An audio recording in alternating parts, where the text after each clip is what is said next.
What's up, everyone? DKRACK here.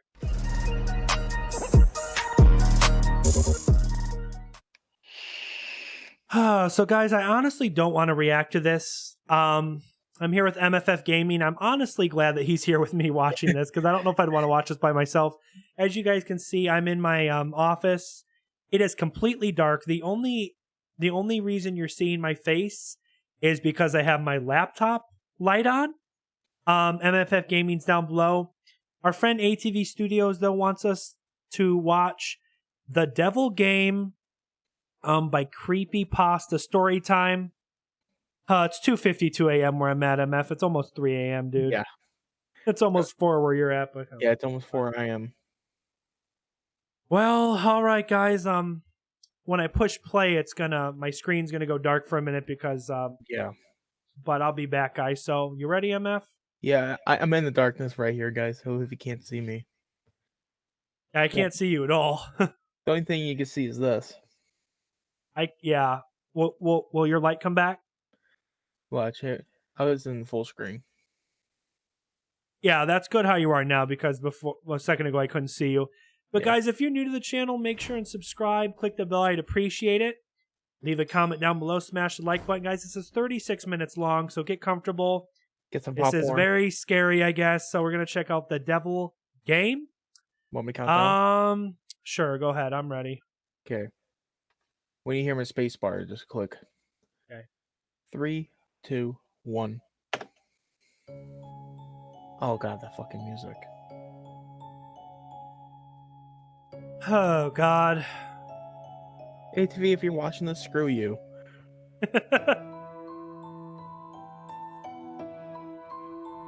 This is a set of instructions for how to speak with the devil. What?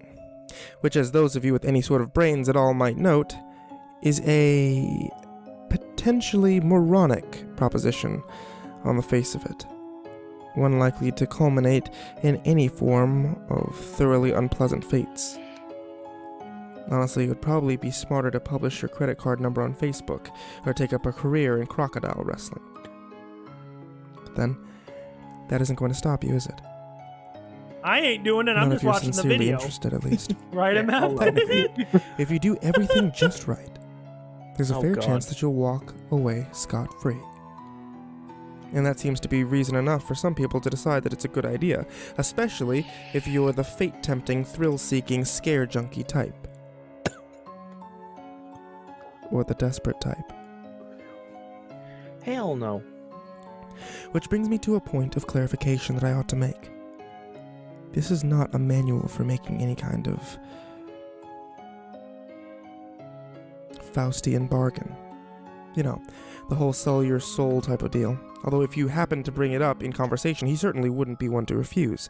Following through with such a foolhardy bargain, however, would necessitate removing some of the protection which you'll put in place for your conversation. And I don't think I need to spell out for you why that would be a bad idea if you're really mathematically impaired enough to want to trade something that will last an infinite number of years for something that might last about 90 tops.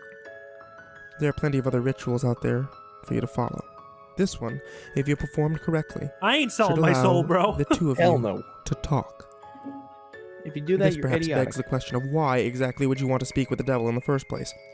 Maybe some of you just like the idea of making not small this talk with music. extremely dangerous occult entities, but for the sake of the human race, I hope most of you aren't quite that stupid. Fuck no. Short I answer hate is, this music. Don't he you? knows things. The picture's not Things helping, that bro. some of you may have a deep vested interest in finding out. No, I mean, he's not omniscient or anything, much as he might like to pretend otherwise. He's not God. But he's definitely got a supernatural advantage over the kind of knowledge any human would be able to obtain. For example, MF, I he swear, probably bro. wouldn't be able to predict when If the I next start world hearing war will stuff during happen, this reaction, or if it's 3 or a.m. tell where you I'm the cure at, for cancer. bro, I'm gonna end the video. But he could very well be Oh. able to predict the winning numbers for tomorrow's $500 million Powerball drawing, or tell you what deadly undiagnosed condition might be afflicting one of your loved ones. Of course, the Prince of Darkness doesn't go around giving out winning lottery numbers to anybody who asks, and trusting any sort of information obtained from being commonly described as the father of all lies is liable to land you in a worse situation than you were when you started. What? However, My heart is pounding. if you're really dead set on finding something out, I hate and Austin. you've exhausted all other options, there is a way to try to get accurate information out of the guy. You see, like so many of the most urbane villains in popular culture, the devil has a bit of a penchant for games, gambling. Of course, the reason that he likes them so much is that he almost always wins. Unless you happen to be a fiddler named Johnny, or being represented by Daniel Webster. You're probably going to get your ass handed to you. Dude, it's But pitch dark in my office, bro. if you're determined enough to want to face Look the where risks I'm at. Dude, it's and the dark in long your house, odds, bro. there's a certain I'm game the glad two we're of you watching could play together, to try to right? win the information you need. First things first, though. We'll start off with a description of the summoning process, then get into the rules of the game, Please. some tips on how to play, and finally, of course, the inevitable litany of arcane shit. It might go horribly, horribly wrong. In I'm other just words, watching. I ain't doing no ritual. in order to contact your conversational partner, you'll need to go to church at midnight. It doesn't matter what kind of church. Large or small, old or new, liberal or conservative. Dude, just as long as I'm you're legit sure kind that of it will be freaked. Are empty. you? Yeah. Last thing you want is for some preacher to walk in on you while you're in the middle of this, for the sake of the preacher's well-being as much as your own. The process will probably work best if you try it on a new moon This or music full ain't moon, helping either. Friday No. the 13th or Halloween. Nah. The actual day is less important than the This picture ain't psychological helping effect either. that it has on you. As long as you don't try it on Christmas Eve or something stupid like that. Oh my Well, god. What did we get ourselves be into, fine. bro? The time No, what did is Austin important, get though. us into? You don't have to start or end your ritual exactly 12 a.m. Greenwich Atomic Time or anything, but as a general rule of thumb, you want to show up a bit before Your midnight cat. and Yep. have everything set up by no later than 10 or 15 after. Show up a lot before midnight if you don't know how you're going to get in. Shockingly enough, most houses of It's God about do the show tend to footage. lock their doors at night. At least What? It's about the show footage. if Nope. no one's there to watch over them. And remember, Look at the you background. want empty. Oh. Hell no. Nope. There are, of course, certain things that you need to bring, and certain things that you can't Just bring. gotta fucking chill. For this ritual, you will need. My feet are cold, A bro. full Are can of salt. yours? Yeah. You won't need to What? use No. all of it, Yeah. but it's always better to have And more I have than socks you on. need than have less. Dude. 7 candles, red or white being preferable. Something to light the candles with. You'd be shocked how often people forget this, occult ritual or not. They aren't going to magically light themselves. A length of red string, rope, yarn, or thread. Fucking cats. A full-length floor or wall mirror. Ideally, you'll want to find one of those already present in the church. They're a bit unwieldy to Why be would you lugging do around this with in you a during a break-in. church? However, if there really aren't any there, you'll have to bring your own. You might also find it useful to bring some markers, pencils, paper, a flashlight, any sort of tools that might be necessary to secure your entrance into the church.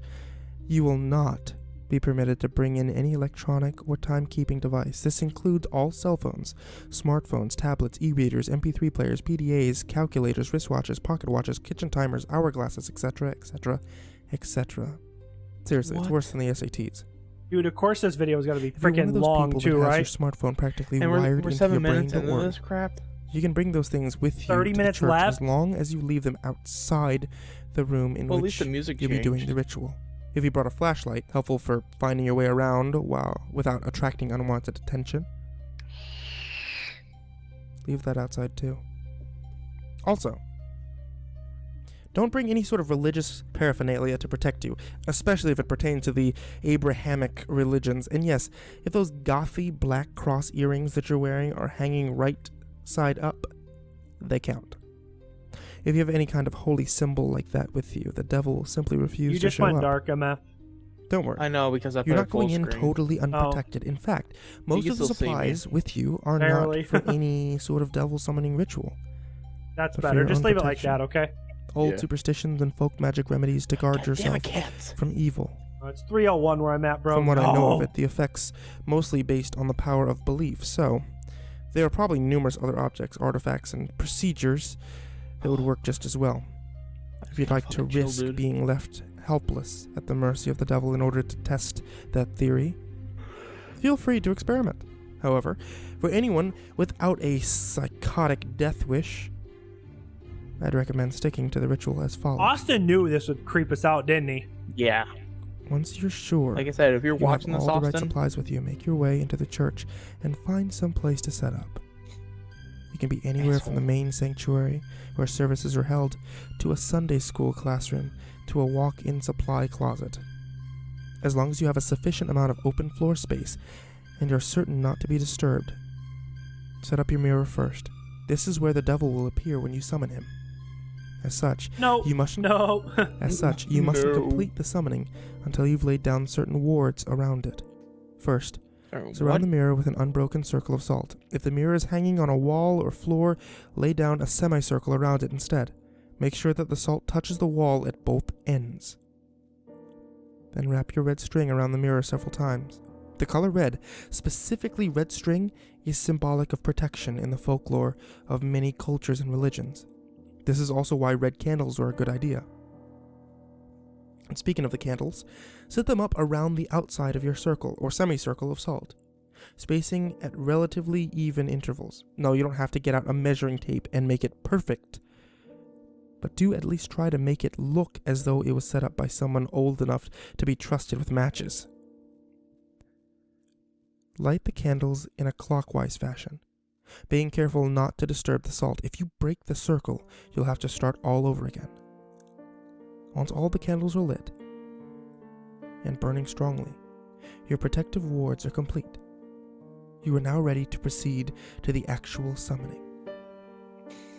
To do so, you must first get the devil's attention and demonstrate your resolve by performing some sort of sacrilegious act in the holy space. Turning a crucifix or cross upside down is fairly conventional, but it's not the only option. For example, I know of a kid who once fulfilled this requirement by scribbling down obnoxious graffiti all over a painting of Jesus hanging in his Sunday school classroom. Oh, damn. The nice thing about turning a cross upside down is that once you've finished your encounter, assuming that you've survived it in one piece, you can just flip it right side up, and no one's the wiser. Sidestepping the relatively minor but still irritating risk of having your Sunday school turn into a reenactment of the Spanish Inquisition for the next month and a half. After you finish doing whatever offensive thing you've decided on, shut all doors into the room. Turn off all the lights so that the space is lit by the candles. Face the mirror and stare deeply into it, concentrating on your desired outcome. There are no incantations, no arcane strings of Latin that you have to recite. Just look into the mirror and wish as hard as you can for the devil to appear there. After a few moments of this, when you feel ready, close your eyes and count to 10. 1.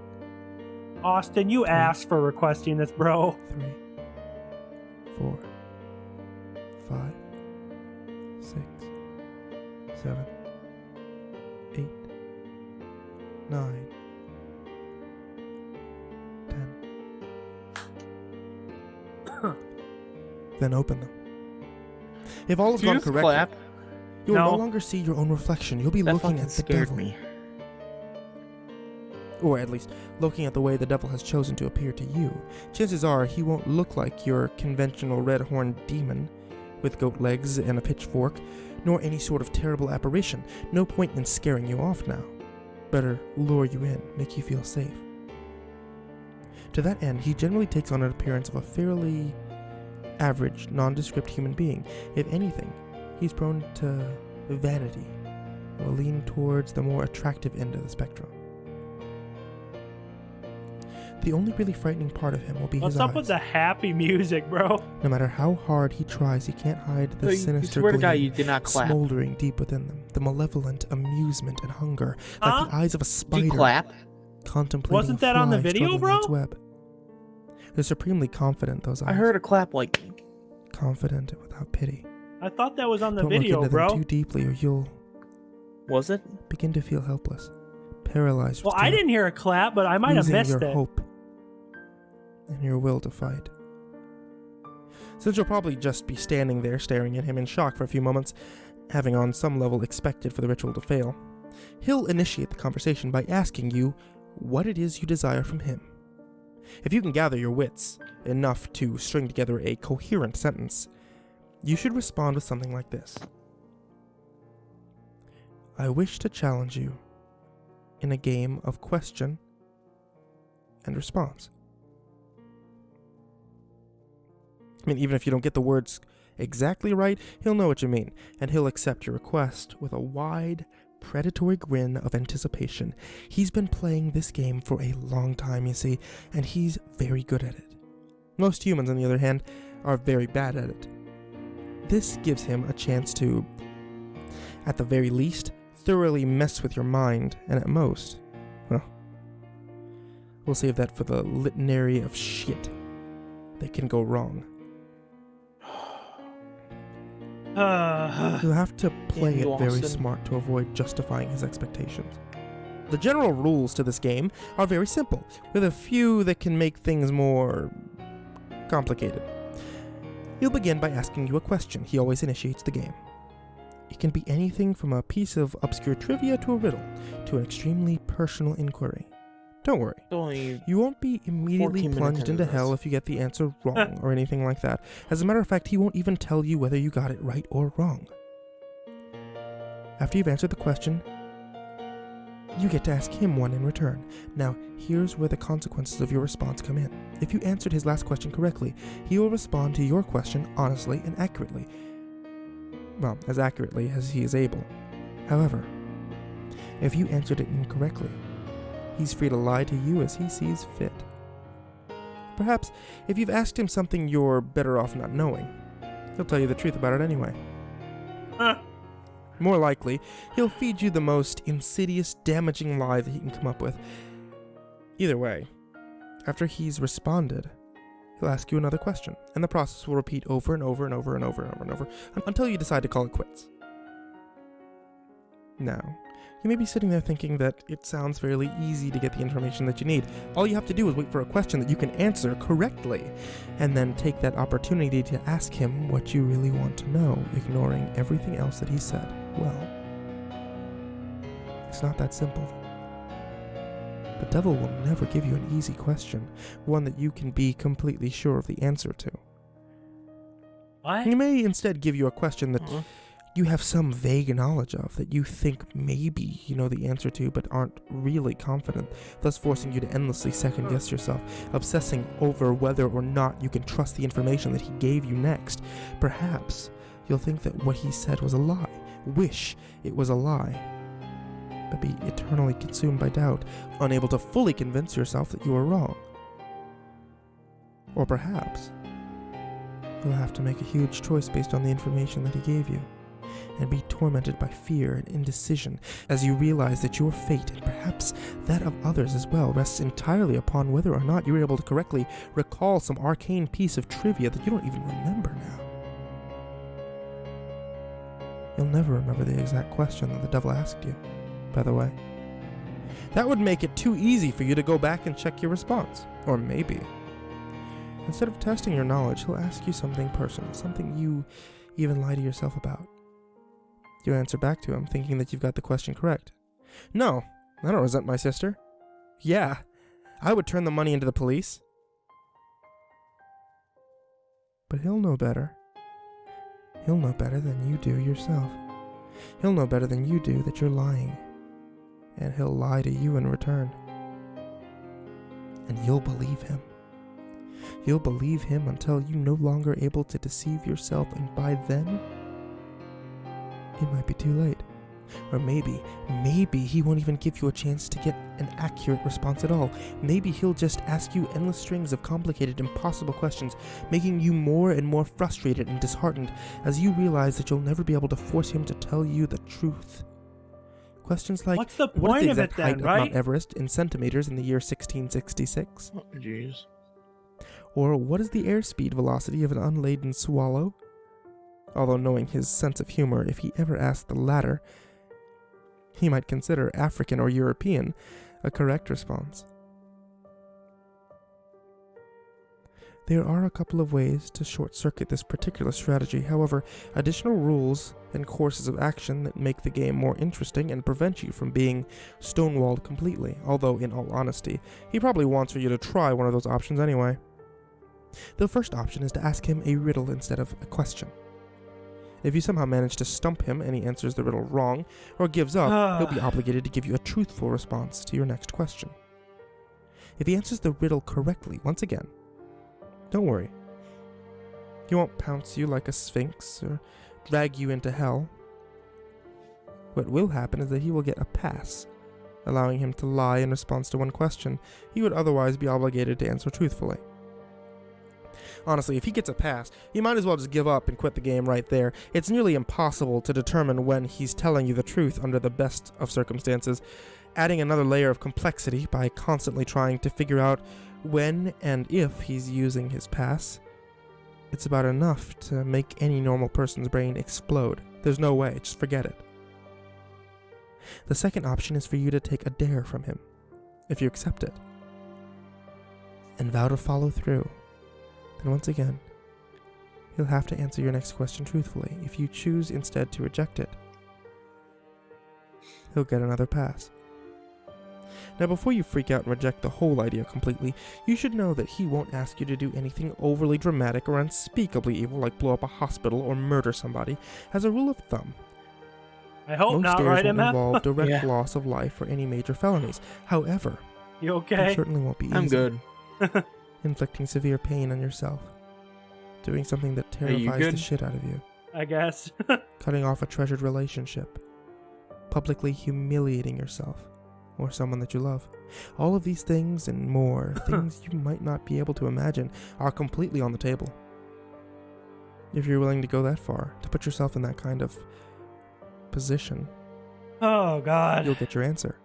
However, if he manages to come up with the one thing you know you simply can't or won't do, well, then, once again, you might as well just quit.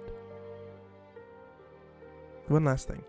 Don't think that you can just tell him that you're going to do something and then not do it. If you accept a dare and then you don't follow through on it, well, let's just say there are consequences. Just suck it up. Keep your promises. No matter what it was. Trust me, you're better off that way. And finally, when you either gotten the information that you want or you've given up on it completely, you may end the ritual by simply Dude, look at thanking the mirror devil in the background. for accepting your request, Oh, what bowing is that? politely at the waist, The fuck? and bidding him farewell. The surface of the mirror will seem to swim and flicker for a moment, and then you'll be looking at your own reflection again. Only when you're absolutely certain that you're looking at your own two eyes again may you turn away from the mirror, flick the lights back on, and begin dismantling your protections. Now, and this is important, even if you haven't gotten the information that you wanted, you must end the ritual in this manner before 66 minutes have elapsed. Of course, Well, it's I suppose that 66. technically you have 66 minutes and 6 seconds. I'm subtle, right? But Oh, great. if you're seriously going to try to cut it that close without any kind of timekeeping device, you're probably screwed anyway. I can't emphasize enough how important it is that you keep to this time limit. I'll save the reason behind that for the end, but don't skip ahead. I still have a few important tips on how to play. 1. Be very careful what sort of personal information you give out. Try not to talk about yourself, especially your emotions and problems, any more than absolutely necessary. This guy knows human psychology like the back of his hand, and he will try to get inside of your head. It's like talking to Hannibal Lecter. Give him enough to work with, and even if you don't believe a single word he says, he'll still find a way to fuck with you. Fuck with your mind like nobody's business. If anything he asks makes you remotely uncomfortable, do not hesitate to lie through your teeth. There will be plenty of other questions. On a similar note, try to keep the game on track and moving Was that your briskly. cat? Yeah. Unstructured interactions of any kind are to be avoided. Chances are At some point, he'll try to draw you off on a tangent, discussing something that fascinates you, analyzing a response that you've given him, or finding some other excuses to speak at length without moving the game forward. This is not only a waste of valuable time, but also another excellent opportunity to mess with your mind. 3. If you choose to give him a riddle, use one that you've made up yourself. If your riddle has ever been written down anywhere at all, from the pages of The Hobbit to some long-lost tome of ancient magic, you'll already know the answer. Oh, That no. said, it still has to be a legitimate riddle, with an answer that makes logical sense of some angle. You can't just ask him something like, what's green and has 10 legs and hops, then claim for some inexplicable reason that the answer was marshmallows. Nor can you ask him a straight question like, what have I got in my pocket? Plus, he probably knows that anyway. There are no hard and fast rules to determine whether a riddle makes sense or not, but you're a reasonable human being. Your ancestors ate from the tree of knowledge. Please, for the love of crap, use some common sense. 4. If you choose to take a dare, there is a slight chance that the devil will ask you to do something seemingly easy. Deliver a letter, for instance, or scribble a 10-digit number in the public restroom stall. If he does ask you for something like this, and you have even a shred of common decency and you do not accept, chances are that he's using you to further some sinister plot, one liable to ruin a lot of lives and harm a lot of people. Who knows, maybe you're the type of person who really doesn't mind throwing an unknown number of total strangers under the bus to find out what you want to know, but at least be aware that that is what you're doing. 5. Last but not least, be very aware of the time. It might be helpful to do some practicing beforehand and get a feel for how long an hour is without a watch. The devil will probably put off discussing the things that you've been most keen to find out for as long as he can. And as you're near the 66-minute deadline, he'll start to try harder and harder to distract you, captivate you, and otherwise keep you playing until it's too late. But what happens if you go over the time limit? It kills you? Feed you little glimmers of false hope, keep you thinking. Just a few more minutes. I'm almost there. Don't fall for it. Don't go over the time limit no matter what. Now you might be thinking that the game really doesn't sound all that dangerous so far. Threats of psychological damage rarely seem to carry the same weight as threats of physical damage, even though their costs are often just as great. Hate to burst your bubble, but the game is far from safe. There are plenty of ways for you to seriously screw yourself over. Who would ever both do this physically and mentally, not to mention Exactly. spiritually. And it is with these that I will conclude in the vain hope that they may make some sort of impression. First, while you're speaking with the devil, do not let him out of your sight. Keep staring into the mirror no matter what happens. He will undoubtedly try various tricks to make you look away. You hear noises behind you, feel eyes on the back of your neck, see shadowy phantoms writhing in the depths of the mirror. A cold breath will blow upon you from behind, smelling like the crypt. A deep silence will settle, only to be interrupted by a loud smack directly above your head, giving you about the worst jump scare that you've ever heard. Hell, the devil may even abandon a measure of his own dignified facade and give a sudden jump of feigned shock. Suddenly, shouting loudly and pointing behind you with a very convincing look of terror on his face. Whatever he might test you with, you must not look away from him. If you look away, if you lose sight of him completely, even for a second,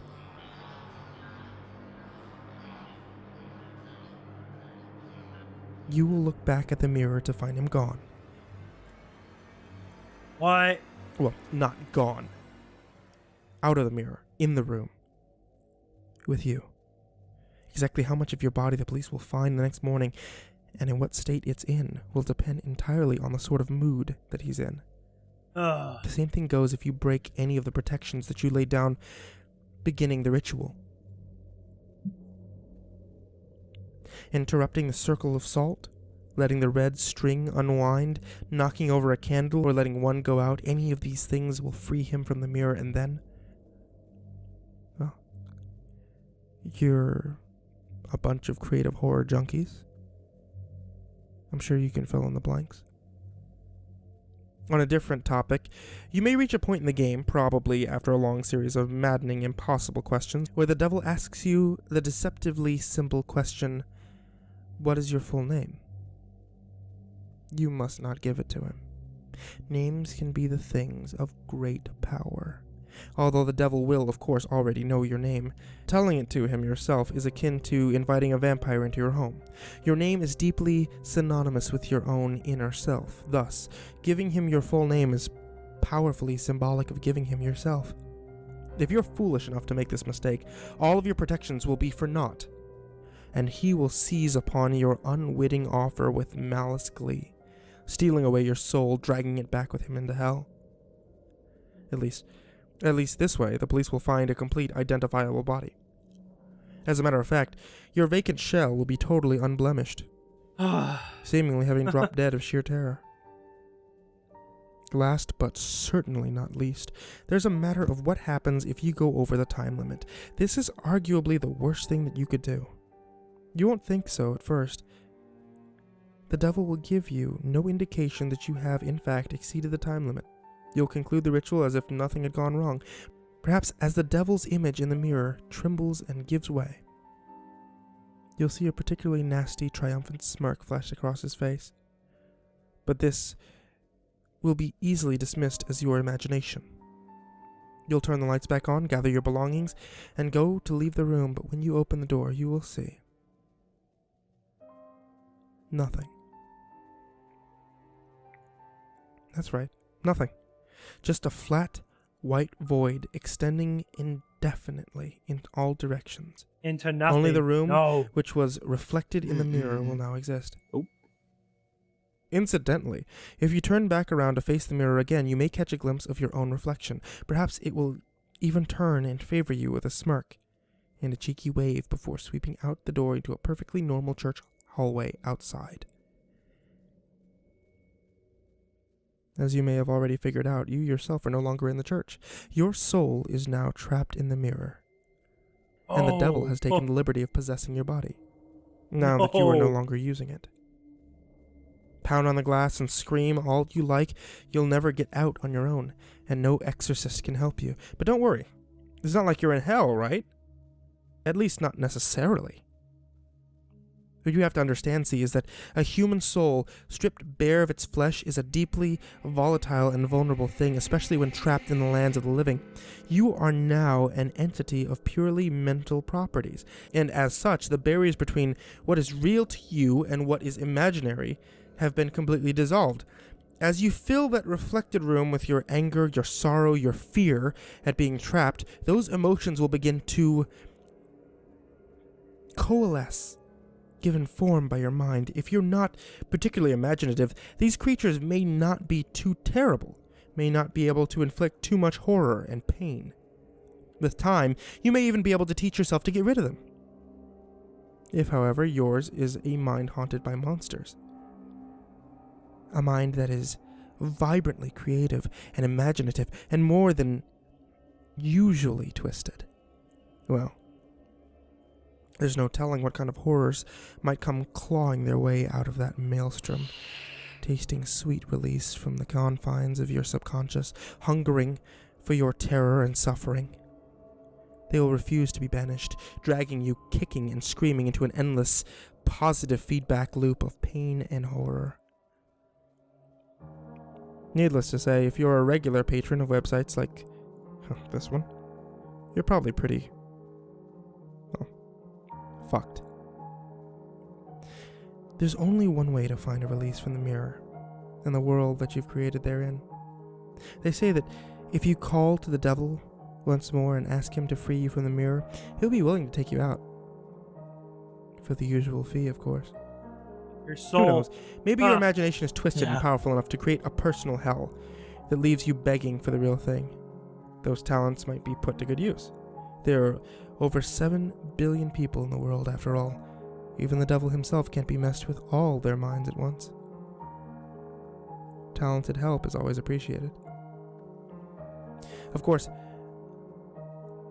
the corollary to your being trapped inside the mirror is that the devil now gets to do whatever he wants to your body until sunrise.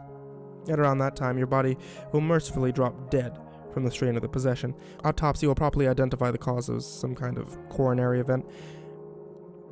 Don't get too relieved, though. He's perfectly capable of stirring up plenty of trouble in those few hours. For instance, he may decide to do something big and dramatic, like purchase a large meat cleaver and go on a murder spree, starting with the names in your address book, and working his way out to complete strangers if he has time. Or perhaps he'll focus only on one person, someone who trusts you completely, using your persona to get him or her alone and vulnerable, and then, well, no need to describe it here. Once again, I'm sure that you can think of a few things. Starting to see why I call this the worst outcome yet? Of course, there's always a chance that he won't lay a finger on any of your loved ones, instead deciding to do something a bit more subtle, more insidious, like drop off a few nondescript unmarked packages on certain doorsteps in the dangerous part of town, or locate a particular dusty, age-old text in the storeroom of your local library and unintentionally misfile it in the young adults literature section, or whisper 7 very choice words into the ear of the distracted-looking young redhead waiting for the 3 a.m. subway train. Or maybe he'll decide that in this age of waning superstition, not enough people are getting interested in his games, and the knowledge of them is in danger of being lost.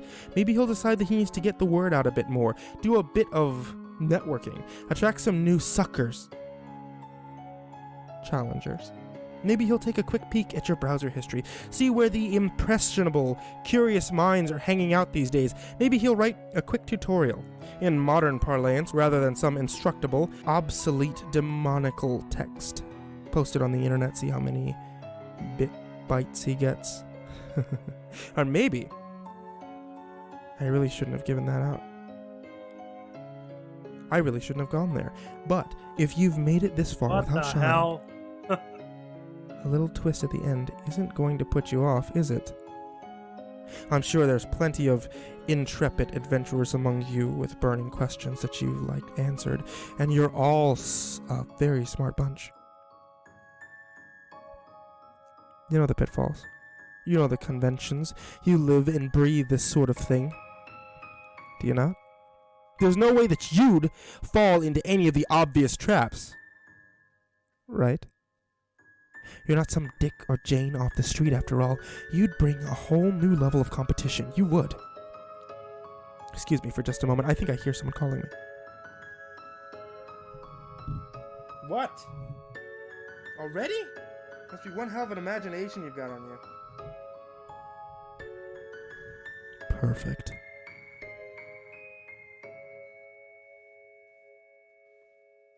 Damn, dude. Or Jane. Oh, that was creepy, right? Okay. What do you think about that, MF? 2 words. Or actually 3. Fuck you, Austin. That's all I can say.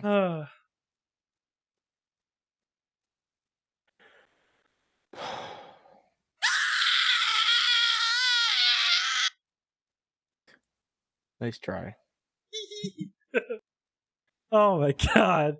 Well, guys, that was the devil game. The devil game. I'm never doing any of that. Do that. But guys, if you enjoyed the scary reaction, make sure and subscribe. If you want me to do more scary reactions like this, smash the like button down below. If you have any other videos you want us to react to, just give us a suggestion down below in the comments. That was not fun. Well, thanks for watching, guys, and I'll see you next time. Peace. Peace.